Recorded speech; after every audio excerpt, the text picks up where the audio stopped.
सभी साथियों को नमस्कार। मैं आपका साथी सुमित राणा अपने यूट्यूब चैनल पर आप सभी का स्वागत करता हूं। टॉप 10 क्वेश्चन की सीरीज़ में आज हमारा पहला कदम है, जिसमें हम हर क्वेश्चन का एनालिसिस करेंगे। हर क्वेश्चन के ऑप्शन का भी साथ साथ हम एनालिसिस करेंगे। उम्मीद है आपको ये वीडियो ज़रूर पसंद आएगी। तो चलिए दोस्तों शुरू करते हैं। हमारा पहला क्वेश्चन है, हरियाणा के किस ज़िले में सबसे ज़्यादा खरगोश पाए जाते हैं? तो इसका राइट आंसर है ऑप्शन ए, नुहू। इसके जो बाकी के ऑप्शन है, हिसार है, रोहतक है, सिरसा है, इसको हम बाद में सेकंड क्वेश्चन के बाद डिस्कस करेंगे। ऐसे ही हम जो सेकंड क्वेश्चन है उसको भी हम बाद में डिस्कस करेंगे। तो सेकंड क्वेश्चन है, अधिकांश अर्थव्यवस्था होती है। तो इसका जो राइट आंसर है मिक्स्ड इकोनॉमी, मिश्रित अर्थव्यवस्था। तो चलिए दोस्तों दोनों को एक बार एक्सप्लेन कर लेते हैं। हिसार को इस्पात नगरी के नाम से भी जानते हैं। सिरसा देश के अंदर सबसे ज़्यादा गौशालाएं सिरसा जिले के अंदर पाई जाती हैं। पाणिनि ऋषि ने एक पुस्तक लिखी थी अष्टाध्यायी।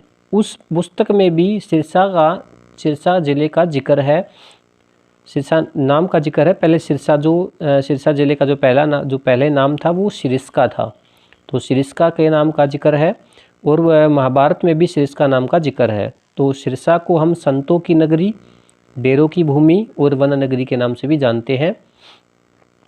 रोहतक के खोखरा कोट में बौद्ध मूर्तियाँ मिली हैं और रोहतक में एक दीनी मस्जिद है जिसका निर्माण 1140 ईस्वी में करवाया गया था। अगला है अर्थव्यवस्था। अर्थव्यवस्था दो शब्दों से मिलकर बना है, अर्थ और व्यवस्था। अर्थ का मतलब होता है रुपया, पैसा। व्यवस्था मतलब उसका अरेंजमेंट। अर्थव्यवस्था में हर व्यक्ति की अपनी हिस्सेदारी होती है। किसी भी देश के अंदर जितने भी आर्थिक क्रियाकलाप वहाँ के लोगों के द्वारा किए जाते हैं वह उस देश की अर्थव्यवस्था का निर्माण करते हैं। अब आर्थिक क्रियाकलाप क्या होते हैं? मतलब पैसे का लेन देन एक तरीके से। जैसे कि कृषि है, एग्रीकल्चर के अंदर जो भी चीज़ें उगाई जाती हैं, फसलें उगाई जाती हैं, फल उगाए जाते हैं, सब्जियाँ उगाई जाती हैं, उनको मार्केट के अंदर बेचा जाता है, वहाँ से पैसे का लेन देन होता है। ऐसे ही व्यापार के अंदर किसी भी चीज़ का प्रोडक्शन किया जाता है तो मार्केट के अंदर उसको बेचा जाता है, तो वहाँ से भी पैसे का लेन देन होता है। एक तरीके से पैसे का लेन देन ही अर्थव्यवस्था है। ये एक प्रकार की सामाजिक व्यवस्था है। अगर इसकी डेफिनेशन के ऊपर जाएं तो अर्थव्यवस्था उत्पादन, वितरण एवं खपत की एक सामाजिक व्यवस्था है। इसके मेनली 3 टाइप हैं, पूंजीवादी अर्थव्यवस्था, समाजवादी अर्थव्यवस्था, मिश्रित अर्थव्यवस्था। 2 तरह की अर्थव्यवस्था और होती हैं, खुली अर्थव्यवस्था और बंद अर्थव्यवस्था। हम तीनों को ही डिस्कस करेंगे। पूंजीवादी अर्थव्यवस्था क्या होती है? पूंजीवादी अर्थव्यवस्था के अंदर जो प्राइवेट जो क्षेत्र होता है, जो निजी क्षेत्र होता है, उसका स्वामित्व ज़्यादा होता है और जो सरकारी जो क्षेत्र होता है उसका स्वामित्व काफ़ी कम होता है। इसके अंदर पूंजीवादी अर्थव्यवस्था के अंदर अधिकतम लाभ और न्यूनतम कल्याण की नीति को अपनाया गया है। अब अधिकतम लाभ और न्यूनतम कल्याण की नीति का मतलब क्या है? जहाँ पर एक सामाजिक तौर पर पूरे समाज का कल्याण हो तो वो होता है कल्याण। मतलब सामाजिक तौर पर पूरे समाज का भला हो। तो वो भला कब होगा? जब ज़्यादा चीज़ें गवर्नमेंट, जब ज़्यादा चीज़ें होंगी तब लोगों का ज़्यादा भला होगा। अगर चीज़ें ज़्यादा, प्राइवेट चीज़ें ज़्यादा होंगी तो वहाँ पूरे समाज का एक तरीके से कल्याण ना हो के जिसकी वो चीज़ें हैं। मान लो कि कोई प्राइवेट स्कूल है तो इसमें पूरे समाज, प्राइवेट स्कूल जब ज़्यादा है मान लो, तो वहाँ लाभ ज़्यादा किसको होगा? जिसका भी वो प्राइवेट स्कूल है। तो मतलब एक निजी क्षेत्र को ज़्यादा लाभ होगा, ना कि पूरे के पूरे समाज को ज़्यादा लाभ होगा। तो इस पूंजीवादी अर्थव्यवस्था के अंदर अधिकतम लाभ और न्यूनतम कल्याण यानी कि समाज का कल्याण इसके अंदर काफ़ी कम होता है। तो इस नीति को अपनाया गया है और ये मेनली यूएसए और यूके के अंदर है। दूसरी अर्थव्यवस्था है समाजवादी अर्थव्यवस्था। इसके अंदर क्या होता है? जो निजी जो क्षेत्र होता है, जो प्राइवेट जो होते हैं वो काफ़ी कम होते हैं और जो गवर्नमेंट जो क्षेत्र होता है वो काफ़ी ज़्यादा होता है। तो इसके अंदर अधिकतम कल्याण, तो समाज का इसमें ज़्यादा गवर्नमेंट चीज़ें होंगी तो इसमें समाज का कल्याण ज़्यादा होगा। और न्यूनतम किसी भी निजी क्षेत्र में, मतलब एक पर्टिकुलर एक आदमी में, किसी भी व्यक्ति या किसी भी संस्था का इसमें काफ़ी कम लाभ होगा। तो ये जो अर्थव्यवस्था है ये रूस के अंदर है। अगली जो अर्थव्यवस्था है मिक्स्ड इकोनॉमी। मिक्स्ड इकोनॉमी में क्या होगा? इसमें जो निजी क्षेत्र है उनका और जो सरकारी क्षेत्र है उन दोनों की समान भागीदारी होती है। भारत देश के अंदर मिक्स्ड इकोनॉमी है। सबसे पहले जो मिक्स्ड इकोनॉमी है वो फ्रांस देश ने अपनाई थी। तो अगले क्वेश्चन पे चलते हैं। जो तीसरा क्वेश्चन है हमारा, वर्साई की संधि पर कब हस्ताक्षर किए गए? इसका जो राइट आंसर है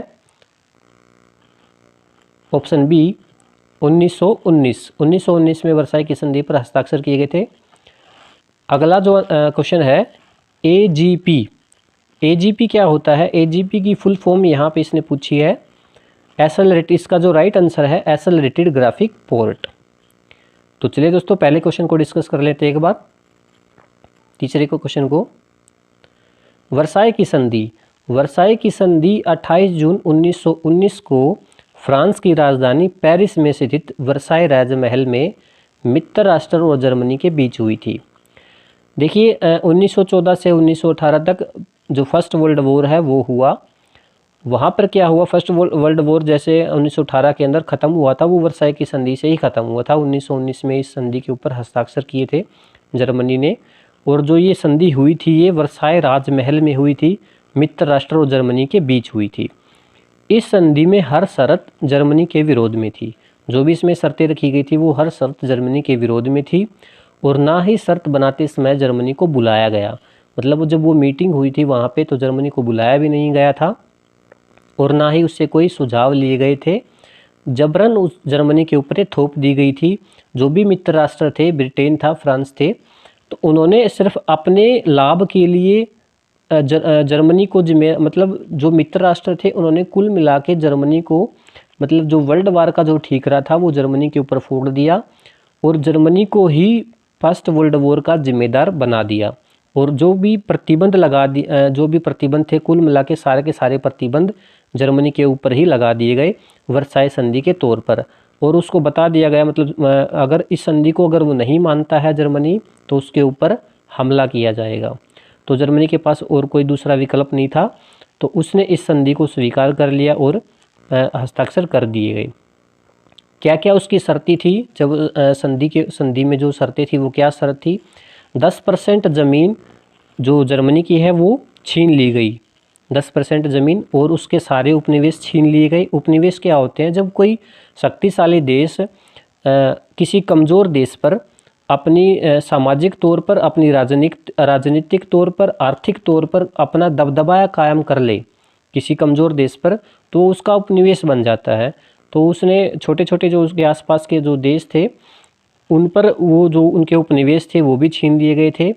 जो जर्मनी की जो सेना थी उसको निशस्त्रीकरण कर दिया गया था, और उसकी सेना, जल सेना, थल सेना, उनको सीमित कर दिया गया था कि भैया आप इतनी ही रख सकते हैं, इससे ज़्यादा नहीं रख सकते। और वायुसेना को तो रखने के लिए बिल्कुल वंचित कर दिया गया था, बिल्कुल मना कर दिया गया था कि आप वायुसेना नहीं रख सकती। जर्मनी में कोयले के भंडार थे, उनको 15 साल के लिए लीज पर दे दिया गया था फ्रांस को, और जर्मनी के ऊपर 6600 मिलियन पाउंड का जुर्माना भी लगाया गया था, जो कि जर्मनी किसी भी हालत में नहीं भर सकता था। बहुत ज़्यादा अमाउंट है ये। अब ये इतनी ज़्यादा शर्तें इसके ऊपर थोप दी गई थी तो वहाँ भूखमरी के हालात पैदा हुए थे जर्मनी के अंदर, और इन हालातों में वहाँ राष्ट्रवाद की भावना उत्पन्न हुई जर्मनी के अंदर। फिर 1933-34 के अंदर हिटलर ने, मतलब हिटलर राजनीति में आए धीरे धीरे, मतलब वो उन्होंने राष्ट्रवाद की भावना को उत्पन्न किया लोगों के अंदर, वो राजनीति में आए, और उन्होंने जब नाजीवाद का गठन हुआ, नाजीवाद आया, तो उन्होंने धीरे धीरे उन जो अपने अधिकार क्षेत्र से जो लिए गए थे उन पर अधिकार करना शुरू कर दिया। और फिर उन्होंने पोलैंड पर हमला किया, पोलैंड ने रूस से मदद मांगी, और फिर वो दूसरे युद्ध का कारण बना। तो इनको ये वर्साई की संधि के बाद ही ये चीज़ें हुई। अगर इतनी ज़्यादा उनके ऊपर शर्तें ना लगाई जाती तो शायद ही दूसरा विश्व युद्ध दुनिया को देखना पड़ता। तो अगला क्वेश्चन हमारा, ब्रेटन वुड्स सम्मेलन किस वर्ष हुआ? तो ब्रेटन वुड्स सम्मेलन ये अमेरिका में हुआ था। ये इसका जो राइट आंसर है 1944, तो 1944 के अंदर हुआ था। इसको भी बाद में डिस्कस करेंगे। अगला क्वेश्चन है, भारत की सर्वप्रथम वरिष्ठ नागरिकों के लिए अखिल भारतीय हेल्पलाइन, इसका जो राइट आंसर है एल्डर लाइन 14567। चलो एक बार डिस्कस कर लेते हैं। पांचवा क्वेश्चन, ब्रेटन वुड्स सम्मेलन ये अमेरिका के अंदर हुआ था 1944 के अंदर। अब जैसे ही सेकंड वर्ल्ड वार ख़त्म हुआ था, 1939 से 1944 तक सेकंड वर्ल्ड वार हुआ था, तो 1944 के अंदर वर्ल्ड वार ख़त्म हुआ, तो उस समय जो ब्रेटन वुड्स सम्मेलन था, इसका जो मकसद था द्वितीय विश्व युद्ध और विश्वव्यापी आर्थिक मंदी, यानी कि पूरी दुनिया ने आर्थिक मंदी झेली थी, तो उस आर्थिक मंदी से निपटने के लिए दो चीज़ों का गठन किया गया था, विश्व बैंक और अंतर्राष्ट्रीय मुद्रा कोष, इन दोनों की स्थापना की गई थी उस वुड्स सम्मेलन में। वर्ल्ड बैंक को और IMF इंटरनेशनल मॉनेटरी फंड की स्थापना की गई थी ब्रेटन वुड्स सम्मेलन में। अगला है, संयुक्त राष्ट्र की स्थापना किस वर्ष हुई? तो संयुक्त राष्ट्र की स्थापना 24 अक्टूबर 1945 को की गई थी। और अगला क्वेश्चन है, लिटमस विलियन एक है रंग है, तो लिटमस विलियन किस तरह का रंग है? तो इसका जो राइट आंसर है बैंगनी। तो चलिए दोनों को डिस्कस कर लेते हैं एक बार। जैसे कि आपको पता है कि 1914 से 1918 तक फर्स्ट वर्ल्ड वॉर हुआ था और वर्साई की संधि 1919 में हुई थी। और जो फर्स्ट वर्ल्ड वॉर है वो ख़त्म हुआ था 1919 में, 1918 में वर्साई की संधि से वो ख़त्म हो गया। उस टाइम पर अमेरिका के जो राष्ट्रपति थे वो थे वुडरो विल्सन।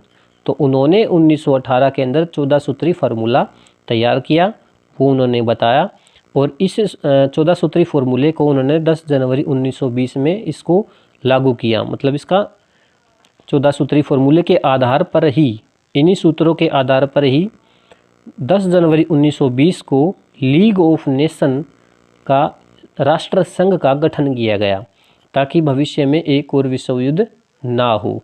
अब जो 14 सूत्री फार्मूला था वो क्या था? अब उन्होंने क्या बताया था कि जो इस फार्मूले के अंदर क्या बातें थी, दो देशों के बीच कोई भी गुप्त समझौता नहीं होगा, जो भी समझौते होंगे वो खुलेआम होंगे और लिखित होंगे, समुद्र में खुले रूप से आने जाने की छूट होगी, व्यापार के लिए खुले रूप से कोई भी किसी देश के साथ समुद्र में आ जा सकता है व्यापार के लिए, देशों के बीच हथियारों की होड़ नहीं होगी, रूस को उसकी खोई हुई ज़मीन वापस की जाएगी, बेल्जियम को स्वतंत्र राष्ट्र घोषित किया जाएगा, और भी कई बातें थी। तो इन्हीं बातों के आधार पर 10 जनवरी 1920 को लीग ऑफ नेशन राष्ट्र संघ की स्थापना की गई, लेकिन बाद में जाके ये फेल हो गई थी। अब वो फेल क्यों हुई? वो वर्साई की संधि की वजह से, मैं मानता हूँ वर्साई की संधि से फेल हुई। बाकी आगे देखते हैं। जो ये राष्ट्र संघ बना था, लीग ऑफ नेशन बना था, उसमें शामिल होने के लिए किसी भी देश को अपनी संसद में एक विधेयक को पास करना होता था, तब वो उसमें लीग ऑफ नेशन का हिस्सा बनता था। तो अमेरिका खुद राष्ट्र संघ का हिस्सा नहीं बन पाया। अमेरिका जब संसद में इसको पारित करा था तो संसद ने इसको पारित नहीं होने दिया, और अमेरिका खुद भी इसका हिस्सा नहीं बन पाया। और संयुक्त राष्ट्र फेल हुआ क्यों फिर बाद में? जब 1919 के अंदर वर्साई की संधि हुई थी, जर्मनी के अंदर बहुत सारी शर्तें थोप दी गई थी, और जर्मनी के बाद में जर्मनी में राष्ट्रवाद की भावना उत्पन्न हुई और नाजीवाद का उदय हुआ। हिटलर ने धीरे धीरे अपने जो अधिकारक क्षेत्र उनसे छीने गए थे उनको वापस पाना शुरू कर दिया। तो उस टाइम पर जो ये राष्ट्र संघ बना था तो वो चुपचाप देखता रहा। उन्होंने कोई भी हिटलर के खिलाफ कोई भी एक्शन नहीं की, कोई भी प्रतिक्रिया नहीं दिखाई। तो यहाँ से फिर सेकंड वर्ल्ड वॉर उसको बनाया क्यों गया था? ताकि दूसरा विश्व युद्ध ना हो।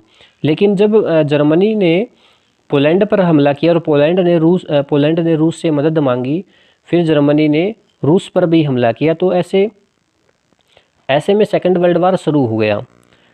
तो जो राष्ट्र संघ बनाया था वो चुपचाप देखता रहा इन बातों को, इसलिए वो राष्ट्र संघ वहाँ भी फेलियर हो गया। तो बाद में जब सेकंड वर्ल्ड वॉर ख़त्म हुआ था तो उस समय जो अमेरिका के राष्ट्रपति थे रूसवेल्ट, उन्होंने राष्ट्र संघ में सुधार किया और संयुक्त राष्ट्र की 24 अक्टूबर 1945 को इसकी स्थापना की गई। कुछ सुधार करके इसकी स्थापना की गई। तो अगला हमारा है जो लिटमस वाला क्वेश्चन था। लिटमस क्या होता है? एक प्रकार से लिटमस एक प्रकार का सूचक होता है। लिटमस सूचक होता है, प्राकृतिक सूचक होता है। बताता क्या है? ये जो अम्ल और अक्षार का पता लगाता है कि कोई चीज़ अम्ल है या सार है। ये कागज़ की लाल और नीली पट्टी के रूप में और विलीन के रूप में होते हैं, यानी कि तीन चीज़ों में होता है। ये लाल और नीली पट्टी के रूप में होता है और विलीन के रूप में भी होता है। जो अब विलियन, अब उसने क्वेश्चन में था जो लिटमस विलियन जब न तो अम्लीय होता है और ना ही क्षारीय होता है तो यह बैंगनी रंग का होता है। तो हमारा आंसर भी यही था, बैंगनी रंग। और जो लिटमस जो होता है वो मिलता कहाँ से है, तो जो थैलाफाइटा समूह के एक लिचेन, थैलाफाइटा समूह के लिचेन या फिर लाइकेन घास नामक पौधे से लिटमस को निकाला जाता है। तो एक प्रकार का ये रंग होता है लिटमस। अगला है हमारा, वर्तमान में हरियाणा रेलवे पुलिस के प्रमुख कौन है। तो इसका जो राइट आंसर है सत्येंद्र कुमार, ये हमारे हरियाणा रेलवे पुलिस के प्रमुख हैं। अगला क्वेश्चन है, आईटी अधिनियम की धारा 66E किस से संबंधित है। तो इसका जो राइट आंसर है गोपनीयता के उल्लंघन के लिए सजा। तो बाकी के जो 3 ऑप्शन बच गए, साइबर स्टॉकिंग, स्पैमिंग और फिशिंग, इनको भी डिस्कस करते हैं एक बार। साइबर स्टॉकिंग क्या होती है। स्टॉकिंग का मतलब होता है पीछा करना। तो किसी भी व्यक्ति को ईमेल, इंटरनेट या दूसरे कम्युनिकेशन मीडिया की मदद से परेशान करना, धमकियां देना या उसका एक तरीके से पीछा करना, तो ये होती है साइबर स्टॉकिंग। मतलब उसको ईमेल के जरिए उसको मैसेज करना, उसको या इंटरनेट में किसी भी सोशल मीडिया की हेल्प से उसको परेशान करना, उसको तंग करना, एक तरीके से उसका मतलब उसको इतना ज़्यादा टॉर्चर करना, उसका हरासमेंट करना ही साइबर स्टॉकिंग होता है। अगला है स्पैमिंग। स्पैमिंग क्या होता है, group of unwanted emails of advertise.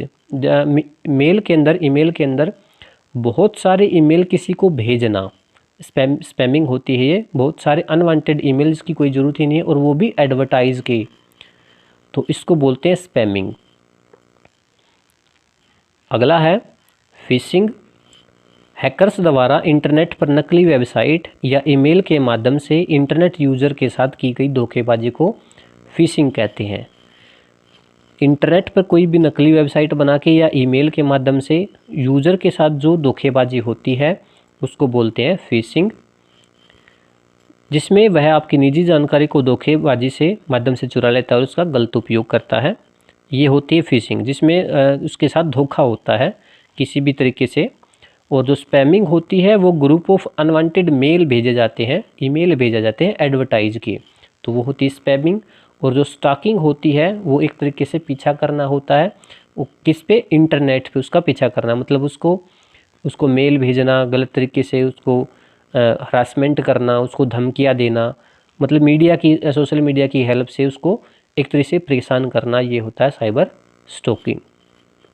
तो उम्मीद है दोस्तों आपको ये वीडियो ज़रूर पसंद आई होगी। तो आप हमसे जुड़ने के लिए आप हमारे यूट्यूब चैनल को सब्सक्राइब करें। थैंक यू दोस्तों, जय हिंद, नमस्कार।